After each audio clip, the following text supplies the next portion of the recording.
Nas lições passadas nós aprendemos sobre o estado do homem depois que morre e vimos também que a recompensa para o ser humano só acontece no momento da ressurreição, que ocorrerá quando Cristo vier a essa terra novamente daqui a algumas semanas. No entanto, vez ou outra na internet, na televisão, a gente vê informações de casos estranhos, de pessoas que retornam dos mortos, que têm experiências pós-morte, pessoas que consultam os mortos para saber quem vai ser o presidente, né, para saber o futuro, saber os números da Mega Sena. A gente ouviu também muitas histórias desde que a gente era pequeno, de alma penada, né, de assombração. Os filmes de terror são todos baseados nessa premissa de que alguém pode retornar dos mortos para matar as outras pessoas por vingança e coisas assim. Nessa lição nós veremos o que a Bíblia fala a respeito disso, quem é que realmente está por trás de todos esses acontecimentos estranhos, né? De manchas que aparecem em fotos, pessoas que retornam, coisas assim. O primeiro texto é Apocalipse capítulo 12, verso 9, o último livro da Bíblia. Apocalipse 12, 9. Que diz: E foi precipitado o grande dragão, a antiga serpente, que se chama Diabo e Satanás, que engana a todo o mundo. Ele foi precipitado na terra e os seus anjos foram lançados com ele. Apocalipse 12, 9 deixa claro que Satanás, após perder uma guerra no céu, como você pode analisar pelos versículos anteriores, ele foi expulso do céu e o texto diz logo, ele foi jogado. Precipitar é jogar de um lugar alto. Ele foi precipitado na terra, mas ele não veio sozinho. Ele foi jogado também com os seus anjos. Foram expulsos do céu, ele e os seus anjos, e acabaram vindo parar aqui na terra. Então, Satanás e seus anjos estão aqui na terra. 1 Timóteo, volta um pouquinho aí de Apocalipse, você vai encontrar 1 Timóteo, capítulo 4, verso 1.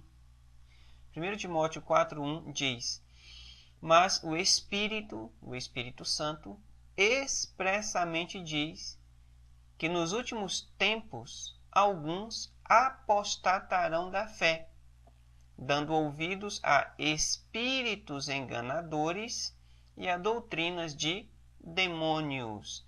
Aqui, em 1 Timóteo 4,1, os anjos de Satanás e o próprio Satanás são chamados de espíritos enganadores e também de demônios.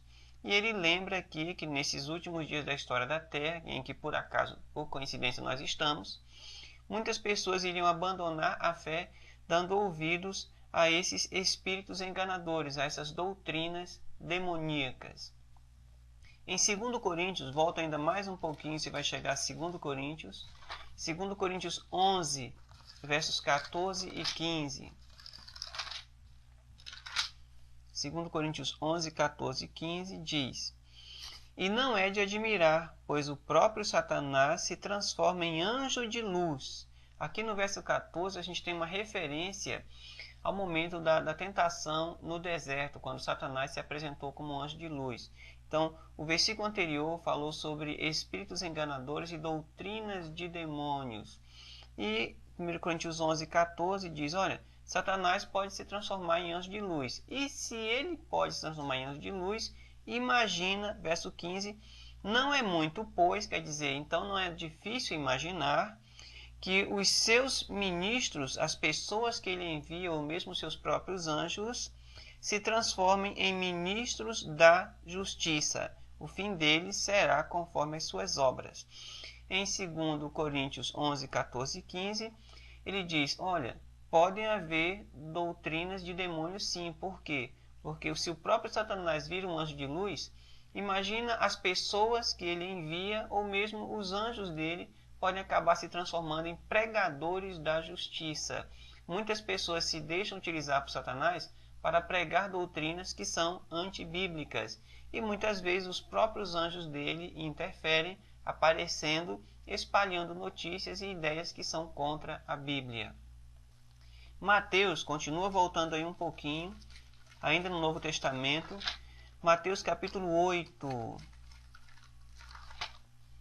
versos 28 a 34. Mateus 8, 28 a 34, que diz: Tendo ele chegado ao outro lado, à terra dos Gadarenos, saíram-lhe ao encontro 2 endemoniados, vindos dos sepulcros. Eram tão violentos que ninguém podia passar por aquele caminho. De repente gritaram: Que temos nós contigo, Jesus, Filho de Deus? Vieste aqui atormentar-nos antes do tempo? Olha só como os demônios falaram, né? Ora, andava pastando não distante deles uma manada de porcos. Os demônios lhe rogaram, dizendo: Se nos expulsas, permite-nos que entremos naquela manada de porcos. Ele lhes disse: Ide. E, saindo eles, se introduziram na manada de porcos, e toda aquela manada de porcos se precipitou ao mar por um despenhadeiro e morreram nas águas. Os porqueiros fugiram e, chegando à cidade, divulgaram tudo o que acontecera aos endemoniados. Então toda a cidade saiu ao encontro de Jesus e, vendo-o, rogaram que se retirasse da terra deles. Essa é uma história bastante conhecida. Cristo chega à província de Gadara e lá 2 endemoniados se aproximam dele. Aqui nessa história a gente pode perceber o seguinte: os demônios, os espíritos enganadores, eles têm sim a capacidade de tomar a mente de alguém. Então, possessões demoníacas existem sim. Eles tomam a mente de alguém, eles podem tomar o corpo de animais, a mente de animais, podem controlar tanto seres humanos quanto animais. É o que a gente pode aprender aqui dessa história.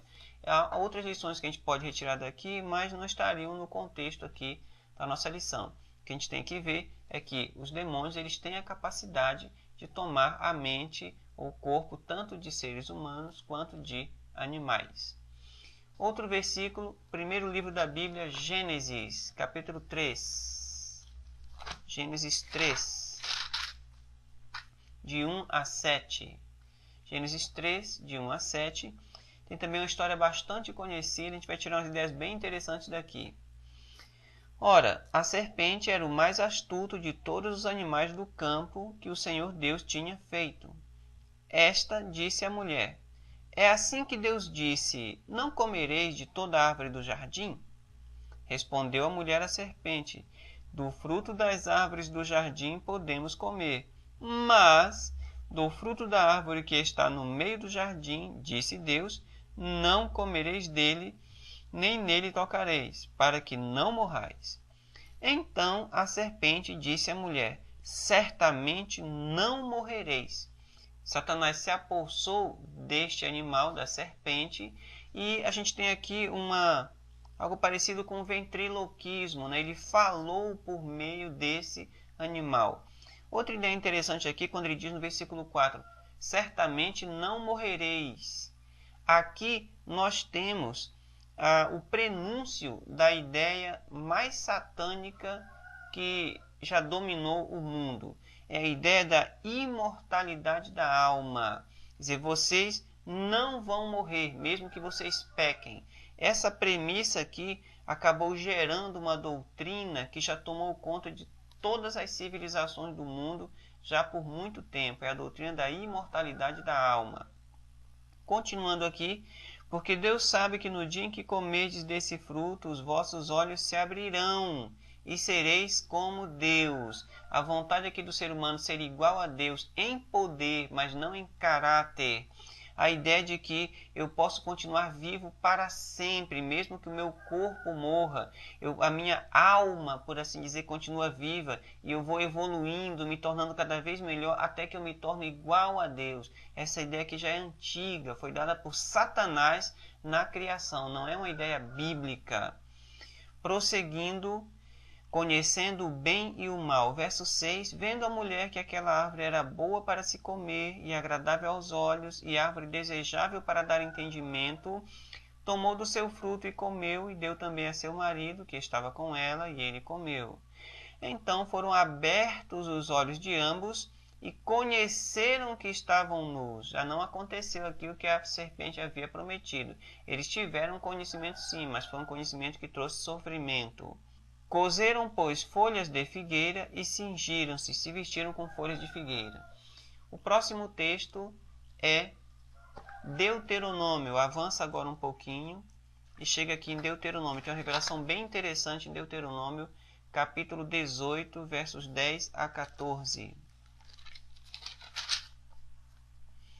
Aqui na tradução da Bíblia de Thompson diz assim: não haja no teu meio quem faça passar pelo fogo o filho ou a filha. Felizmente esse tipo de ritual hoje é muito raro, mas naquela época havia rituais para deuses pagãos, determinados deuses exigia que fossem oferecidas crianças. Então havia uma estátua de bronze que com as mãos, com as palmas para cima em forma de concha, acendia um fogo embaixo dessa concha de bronze, e quando a concha estava incandescente, eles colocavam as crianças lá dentro como oferenda a esses deuses. E nós vemos que esse costume já foi reprovado por Deus aqui no verso 10. E mais, nem adivinhador, nem prognosticador, nem agoureiro, e nem feiticeiro ou mágico, nem encantador, nem necromante. Necromante é quem fala com os mortos, né? Quem adivinha as coisas tocando no morto, coisas assim. Nem mágico, nem quem consulte os mortos. Aquelas pessoas, né, que, não sei, tem bola de cristal, sei lá o que mais, elas falam com os mortos para saber o destino, saber se vai ter sorte no amor, saber quem foi que matou eles, de resolver algum problema, coisas assim. Então esse tipo de coisa, conversar com os mortos, é um costume proibido pela Bíblia. E mais, o Senhor, no verso 12, o Senhor abomina todo aquele que faz essas coisas. É por causa dessas abominações que o Senhor teu Deus expulsa essas nações de diante de ti. Serás perfeito diante do Senhor teu Deus. As nações que hás de possuir dão ouvidos a agoureiros e a adivinhos, mas a ti o Senhor teu Deus não permite tal prática. Veja que nesses versículos é proibida a consulta a pessoas que chamam os mortos lá do além para saber notícia, para saber um monte de coisas, saber os números da cena e coisas assim. Para pessoas que leem mãos, isso também é um costume proibido. Adivinhar as coisas, adivinhos mágicos, tudo isso aí são costumes proibidos pela Bíblia. Por que Deus proibiu? A ideia é muito clara a partir dos versículos que a gente já leu. A questão é que quando você consulta pessoas assim, que falam com os mortos, na verdade essas pessoas estão consultando os espíritos. E os espíritos não são espíritos de pessoas que morreram, porque a gente já viu que essa ideia de alma que ensinaram para a gente desde que a gente era pequeno não existe. Essa ideia de um ser igual a gente, só que etéreo, que fica lá no além, isso não existe. Quem são essas almas que aparecem para as pessoas? Na verdade, são os espíritos enganadores, são os demônios, são os espíritos que vieram junto com Satanás, que aparecem para as pessoas, porque eles conseguem, como eles nos acompanham durante toda a nossa vida, eles conseguem reproduzir os nossos gestos, a nossa maneira de falar, eles conseguem reproduzir até mesmo o cheiro das pessoas. Então, quando você vai num ambiente desses para consultar o fulano que morreu, esses espíritos eles se apresentam e eles acabam enganando você e acabam dominando a sua mente. Você acaba se tornando um escravo das coisas que ele vai falando. Deus não explicou o motivo da proibição aqui, porque o povo naquela época estava tão brutalizado por ter sido escravo durante tanto tempo no Egito e está acostumado com essas manifestações espirituais nos cultos egípcios, eles não iam conseguir entender o que realmente estava por trás. Então Deus simplesmente proibiu, olha, não faz isso, porque as nações que eu estou expulsando para que vocês tomem um lugar, elas fazem tudo isso. Elas consultam agoureiros, elas consultam adivinhos, elas consultam necromantes, pessoas que falam com os mortos. Esses costumes eu reprovo e eu estou retirando elas da terra porque elas fazem isso e estou colocando vocês no lugar. Então, vocês tomem cuidado, não façam as mesmas coisas que elas. Tá? Então, esse tipo de costume, esse consultar os mortos, é nada mais do que participar de um teatro em que você ouve os espíritos de Satanás falando com você quando você participa dessas reuniões, dessas atividades. Outra coisa que eu preciso lembrar é a questão do horóscopo. Essa ideia de você ver o futuro através das estrelas também é uma ideia demoníaca. Nosso próximo texto é Apocalipse, capítulo 16, verso 14, que diz assim: são espíritos de demônios que operam sinais e vão ao encontro dos reis de todo o mundo, a fim de congregá-los para a batalha naquele grande dia do Deus Todo-Poderoso. A gente poderia analisar muita coisa aqui, mas eu quero me prender a essa ideia inicial. Espíritos de demônios que operam sinais. Os demônios, eles têm sim a capacidade de fazer coisas que para nós seres humanos parecem ser milagres. Então eles podem sim fazer aquelas operações espíritas que talvez você já tenha visto na televisão, em que a pessoa só faz, o médium, né, só faz o gesto que está cortando e a pessoa fica curada. Muitas vezes também a pessoa é cortada sem anestesia, o tumor é retirado da pessoa sem anestesia e a pessoa fica curada daquele mal. Ora, mas como é que eles fazem isso? Eles viram o processo de criação do ser humano, eles compreendem toda a fisiologia. Então não é difícil, assim que você vai para uma sessão espírita, você já se deixa controlar voluntariamente por Satanás. A partir dali, ele pode, como ele conhece a fisiologia, bloquear no seu cérebro os sinais de dor, as infecções e fazer aquela cirurgia, porque Satanás está atuando lá dentro naquele momento. Então tome muito cuidado com isso. Muitas vezes a gente se deixa levar pelo desespero e se entrega a Satanás voluntariamente e provavelmente as consequências virão. Então os espíritos enganadores, eles podem fazer sinais e prodígios, quer dizer, coisas que eu como ser humano não consigo explicar. E se eu não consigo explicar, eu entendo rapidamente que aquilo é um milagre. O próximo texto é Mateus. Vamos voltar um pouquinho e vamos para Mateus capítulo 24, versos 24 a 27, que diz assim: pois surgirão falsos cristos e falsos profetas, e farão tão grandes sinais e prodígios. Aqui de novo, tanto os falsos cristos quanto os falsos profetas, pessoas, ou quem sabe demônios personificados, mas provavelmente serão pessoas, eles farão tão grandes sinais e prodígios, quer dizer, eles farão milagres muito grandes nos últimos dias, que, se possível fora, enganariam até os escolhidos. Prestai atenção, eu vou-lo tenho predito, Cristo avisou. Portanto, se vos disserem, olhai, ele está no deserto, não saiais. Ou, olhai, ele está no interior da casa, não acrediteis. Pois assim como o relâmpago sai do oriente e se mostra até o ocidente, assim será também a vinda do Filho do Homem. Aqui há alguns avisos interessantes. O primeiro é que nesses últimos dias em que nós estamos vivendo, aparecerão pessoas dizendo que são representantes de Deus, falsos cristos e falsos profetas, que dizem que estão falando sobre a Bíblia, vão fazer grandes milagres para enganar as pessoas. Mas que tipo de pessoas serão enganadas? As pessoas que acham que o milagre é uma demonstração de que Deus está ali. Tome cuidado, porque Deus, ele se demonstra e se revela pela sua palavra. Os demônios também podem fazer milagres. O milagre não é uma demonstração de que a pessoa está com Deus. Muita gente diz assim, mas ali não tem milagre, Deus não está ali. Cristo mesmo disse, João Batista não fez milagre algum, mas tudo que ele falou a respeito de mim, Cristo, era verdade. O que revela a presença de Deus numa pessoa não é o fato de ela fazer milagres ou não, mas sim o fato de ela falar a verdade de acordo com a Bíblia. Então tome cuidado.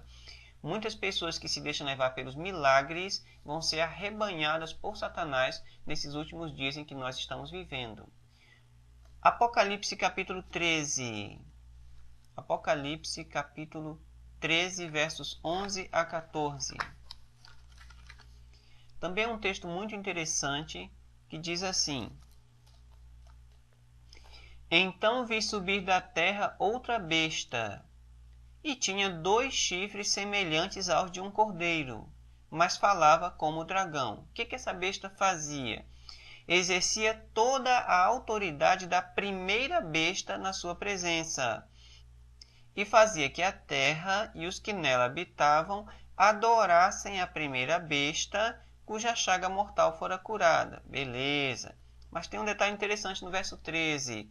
E fez grandes sinais ou milagres, de maneira que até fogo fazia descer do céu à terra à vista dos homens. Então, essa besta aqui, ela fez grandes sinais, grandes milagres. Versículo 14.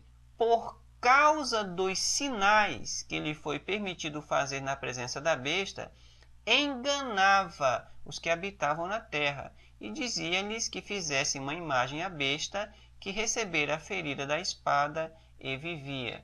Eu não vou me deter aqui em quem são essas bestas, mas sim no fato de que ela fez muitos milagres e por causa desses milagres ela conseguiu enganar o mundo inteiro. Por quê? Porque nos últimos dias as pessoas estão tão voltadas para ver um milagre ou para querer um benefício por meio de um milagre que não estão nem aí para o que a pessoa prega ou vive. Elas querem ter o benefício do sobrenatural, do milagre. E a partir desse desejo egoísta pelo benefício de um milagre, Satanás vai se aproveitar disso e por milagres vai arrebanhar muitas pessoas para o seu exército. Então tome cuidado com essa questão dos milagres. Se há uma ênfase demasiada no milagre e em detrimento da palavra bíblica, da verdade, tome muito cuidado.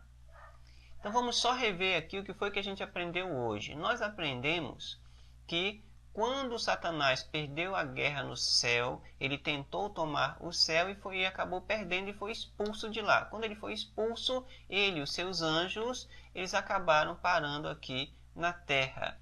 Então Satanás está aqui e nós aprendemos que os seus anjos, eles podem se transformar em ministros de justiça, quer dizer, as pessoas que ele controla, ou mesmo seus próprios anjos, eles podem se apresentar como ministros de justiça, como pessoas que pregam a verdade, que falam de Deus, mas cujo intuito basicamente é enganar as pessoas. Nós aprendemos que os demônios eles podem tomar a posse do corpo, da mente de uma pessoa ou de um animal. Possessões demoníacas existem sim, embora a gente veja muita fraude nas televisões, nessas igrejas que parece que o ímpeto maior é falar dos demônios do que falar de Deus, mas possessões demoníacas existem sim. E aprendemos também que lá no Éden nós tivemos a primeira sessão espírita com Satanás tentando enganar alguém e prenunciando a doutrina, a pior doutrina que já tomou conta do mundo, que é a doutrina da imortalidade da alma. Nós aprendemos também, em Deuteronômio 18, que Deus proibiu a prática da adivinhação, da necromancia, a prática da magia, da feitiçaria, tudo isso aí foi proibido por Deus terminantemente. Embora ele não tenha explicado para os israelitas na hora o porquê disso, mas a gente já sabe muito bem que quando você consulta adivinhos, gente que lê o futuro pelas cartas ou pelas estrelas, horóscopo, etc., eu estou apenas ouvindo informações que vêm por meio dos demônios. Mas aí vem a coisa, você pensa assim, mas como é que um demônio consegue prever o futuro?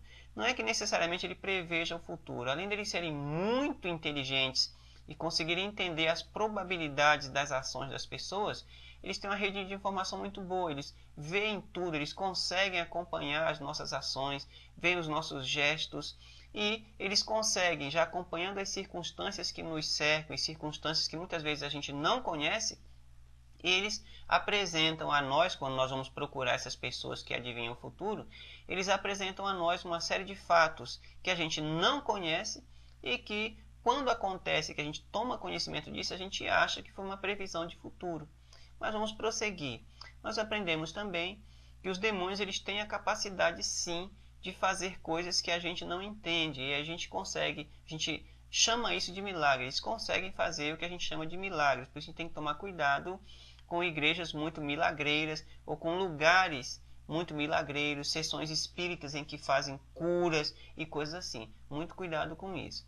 Por fim, nós vimos que a ênfase de Satanás nos últimos dias será nessa questão dos milagres, porque as pessoas querem só ver e receber milagre sem se preocupar se a mensagem daquela pessoa que está fazendo o milagre, se a maneira dela viver está de acordo com a Bíblia. Então tome muito cuidado com isso. Você aprendeu hoje que Satanás tem o poder de enganar as pessoas, ele vai usar todos os métodos possíveis. Se você é alguém mais culto, mais letrado, ele vai apresentar para você uma contrafação, um engano mais polido, né? E se você é alguém menos letrado, alguém mais rude, mais rústico, ele vai se apresentar em suas manifestações mais brutais, mais adequadas à sua personalidade. Então tome muito cuidado. Na próxima lição, nós vamos trabalhar um assunto muito interessante. O título é temperança. E a gente vai entender o que isso quer dizer. Basicamente, adiantando, temperança é você deixar de fazer aquilo que lhe prejudica, de usar aquilo que lhe faz mal e usar com moderação as coisas que lhe fazem bem. Mais detalhes nós teremos no nosso próximo encontro. Já estou aguardando você.